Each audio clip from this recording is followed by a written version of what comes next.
कार्यक्रम पहले से तय था, उससे पहले बीजेपी के सभी बड़े नेता पहुंच गए अवंतीबाई प्रतिमा जी की माल्यार्पण करने हैं।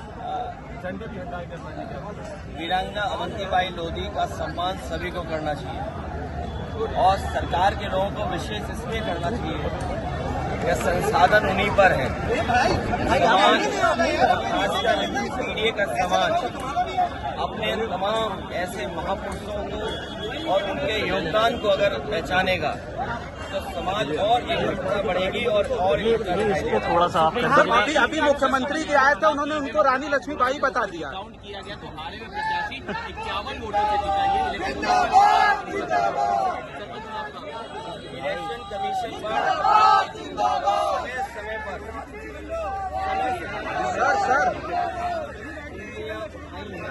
थोड़ा नीचे करो। और चाहे वो प्रधानी का चुनाव हो, विधानसभा का चुनाव हो, लोकसभा का चुनाव हो या अन्य चुनाव हो, ये इलेक्शन कमीशन की जिम्मेदारी बनती है कि निष्पक्ष चुनाव हो।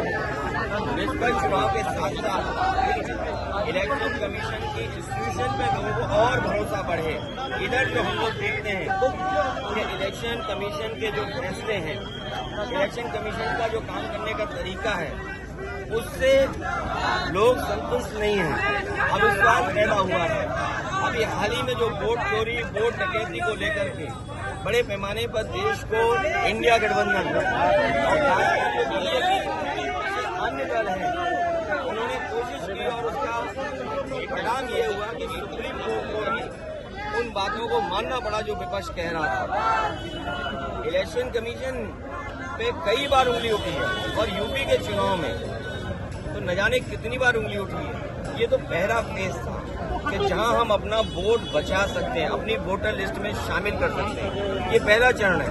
लेकिन इसके बाद जो प्रशासन काम करता है, सरकारें जो काम करती हैं, उस पर इलेक्शन कमीशन कोई कार्रवाई नहीं करता। मुझे याद है कि जिस समय उंगली उठाई थी इलेक्शन कमीशन पर, तो 18,000 वोटों का जो डिलीट किया गया था, उनकी जानकारी इलेक्शन कमीशन को दी एफिडेविट के साथ दी। लेकिन अभी तक इलेक्शन कमीशन ने एक भी अधिकारी के खिलाफ कार्रवाई नहीं की। अगर एक भी इलेक्शन के खिलाफ कार्रवाई हो जाए, मतलब अधिकारी के खिलाफ इलेक्शन कमीशन कर दे कार्रवाई, तो मैं समझता हूँ कहीं भी वोट चोरी, वोट डकैती या इस तरह की लूट नहीं होगी। आजादी के इतने दिन